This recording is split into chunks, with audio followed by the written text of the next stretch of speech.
ಯೇಸು ಕ್ರಿಸ್ತನ ಮಹಾಪರಿಶುದ್ಧ ನಾಮದಲ್ಲಿ ನಿಮ್ಮೆಲ್ಲರನ್ನು ವಂದಿಸುವಂತವನಾಗಿದ್ದೇನೆ. Praise the Lord, shalom. ಈ ಬೆಳಗಿನ ಜಾವದಲ್ಲಿ ವಾಕ್ಯ ಓದಿಕೊಳ್ಳೋಣ. ದಾವೀದನು ಬರೆದ ಕೀರ್ತನೆ 121 1ನೇ ವಚನ 2ನೇ ವಚನ ಓದಿಕೊಂಡು ಸ್ವಲ್ಪ ಹೊತ್ತು ಧ್ಯಾನ ಮಾಡಿಕೊಳ್ಳೋಣ. ನಾನು ಕಣ್ಣೆತ್ತಿ ಪರ್ವತಗಳ ಕಡೆಗೆ ನೋಡುತ್ತೇನೆ, ನನ್ನ ಸಹಾಯವು ಎಲ್ಲಿಂದ ಬರುವುದು? ಭೂಮಿ ಆಕಾಶಗಳನ್ನು ನಿರ್ಮಿಸಿದ ಕರ್ತನಿಂದಲೇ ನನ್ನ ಸಹಾಯವು ಬರುತ್ತದೆ. ಸಂದೇಶದ ಶಿರೋನಾಮೆ ನಾನು ಕಣ್ಣೆತ್ತಿ ಪರ್ವತಗಳ ಕಡೆಗೆ ನೋಡುತ್ತೇನೆ ಎಂಬುದಾಗಿ. ಯಾರು ಪರ್ವತಗಳ ಕಡೆಗೆ ನೋಡುತ್ತಾರೆ, ಯಾರು ಕಣ್ಣೆತ್ತಿ ನೋಡುತ್ತಾರೆ, ಅವರಿಗೆ ಸಹಾಯ ಎಲ್ಲಿಂದ ಬರುತ್ತದೆ ಎಂಬುದಾಗಿ ನೋಡುವಾಗ ಈ ವಾಕ್ಯದ ಮೂಲಕ ನಾವು ತಿಳಿದುಕೊಳ್ಳುವಂತ ವಿಷಯ ಏನೆಂಬುದಾಗಿ ನೋಡುವಾಗ, ಯೇಸು ಕ್ರಿಸ್ತನನ್ನು ಯಾರು ನಂಬುತ್ತಾರೋ ಅವರು ಈ ಲೋಕದ ಜನರನ್ನು ದೃಷ್ಟಿಸಿ ನೋಡುವಂತವರಲ್ಲ. ಭೂಮಿ ಆಕಾಶಗಳು ನಿರ್ಮಿಸಿದಂತ ತಂದೆಯಾದ ದೇವರನ್ನು, ಸರ್ವಶಕ್ತನನ್ನು, ನನ್ನ ವಿಮೋಚಕನು, ನನ್ನ ನಿರ್ಮಾಣಿಕನು, ನನ್ನ ಪರಿಪಾಲಕನು, ನನ್ನ ಕರ ಹಿಡಿದು ನಡೆಸುವಾತನು, ಆತನನ್ನು ನಾವು ದೃಷ್ಟಿಸಿ ನೋಡುವಾಗ ಸಹಾಯವು ಭೂಮಿ ಆಕಾಶಗಳು ನಿರ್ಮಿಸಿದ ಕರ್ತನಿಂದಲೇ ಬರುವಂತದಾಗಿದೆ ಎಂಬುದಾಗಿ ವಾಕ್ಯದಲ್ಲಿ ನಾವು ನೋಡುತ್ತಾ ಇದ್ದೇವೆ.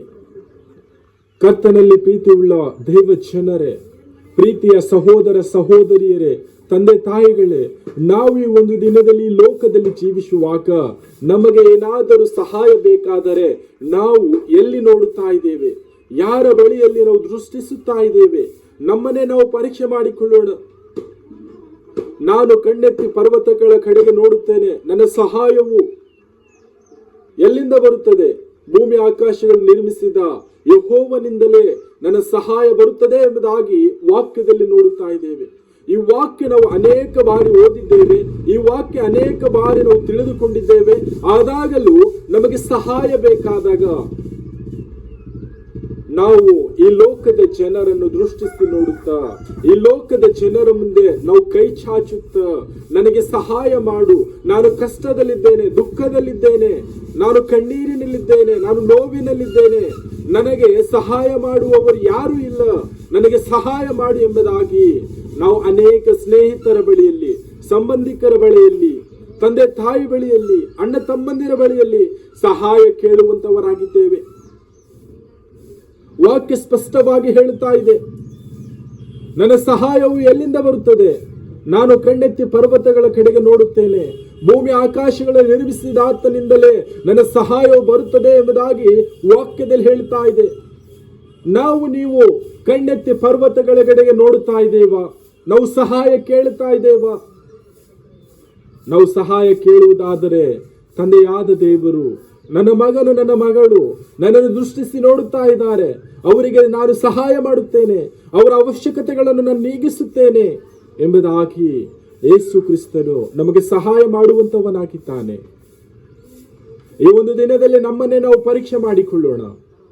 ನಮ್ಮ ಕಷ್ಟದ ಸಮಯದಲ್ಲಿ, ಕಣ್ಣೀರಿನ ಸಮಯದಲ್ಲಿ, ದುಃಖದ ಸಮಯದಲ್ಲಿ, ಅನಾರೋಗ್ಯದ ಸಮಯದಲ್ಲಿ, ಸಾಲದ ಸಮಯದಲ್ಲಿ, ಬಾಧೆಗಳ ಸಮಯದಲ್ಲಿ ನಾವು ಕಣ್ಣೆತ್ತಿ ಪರ್ವತಗಳ ಕಡೆಗೆ ನೋಡುತ್ತಾ, ತಂದೆಯಾದ ದೇವರಿಗೆ ಮೊರೆ ಇಡುತ್ತಾ, ವಿಜ್ಞಾಪನೆ ಮಾಡುತ್ತಾ, ಪ್ರಾರ್ಥನೆ ಮಾಡುತ್ತಾ ನಾವು ಕೇಳುವುದಾದರೆ, ಭೂಮಿ ಆಕಾಶಗಳು ನಿರ್ಮಿಸಿದಾತನು, ನನ್ನ ಮಗನು ನನ್ನ ಮಗಳು ಕೇಳುತ್ತಾ ಇದ್ದಾರೆ ಎಂಬುದಾಗಿ ನಮಗೆ ಸಹಾಯ ಮಾಡುತ್ತಾನೆ.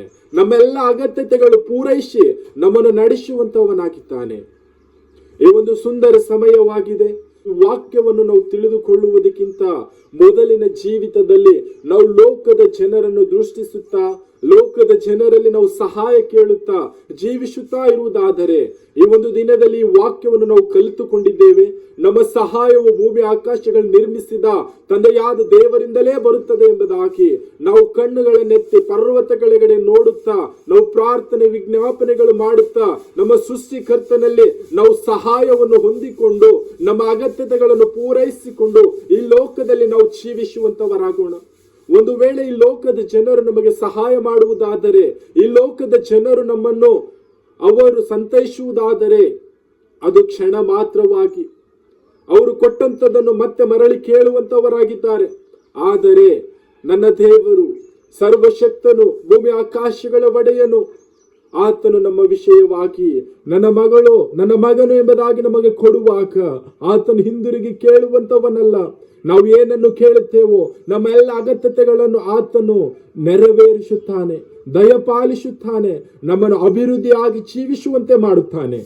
ನಾವು ಅಭಿವೃದ್ಧಿ ಹೊಂದುತ್ತಾ, ನಾವು ಜಯದ ಜೀವಿತವನ್ನು ಜೀವಿಸುತ್ತಾ, ನಮ್ಮ ಎಲ್ಲ ಅಗತ್ಯತೆಗಳನ್ನು ಪೂರೈಸಿಕೊಳ್ಳುತ್ತಾ, ನಾವು ಕಣ್ಣುಗಳನ್ನೆತ್ತಿ ಪರ್ವತಗಳ ಕಡೆಗೆ ನೋಡುತ್ತಾ, ತಂದೆಯಾದ ದೇವರನ್ನು ಕೇಳುತ್ತಾ ಈ ಲೋಕದಲ್ಲಿ ಜೀವಿಸುವಂತವರಾಗೋಣ. ಕರ್ತನು ಈ ವಾಕ್ಯ ನಮ್ಮೆಲ್ಲರ ಆತ್ಮೀಯ ಬಗ್ಗೆ ಆಶೀರ್ವದಿಸಲಿ. ಆಮೆನ್.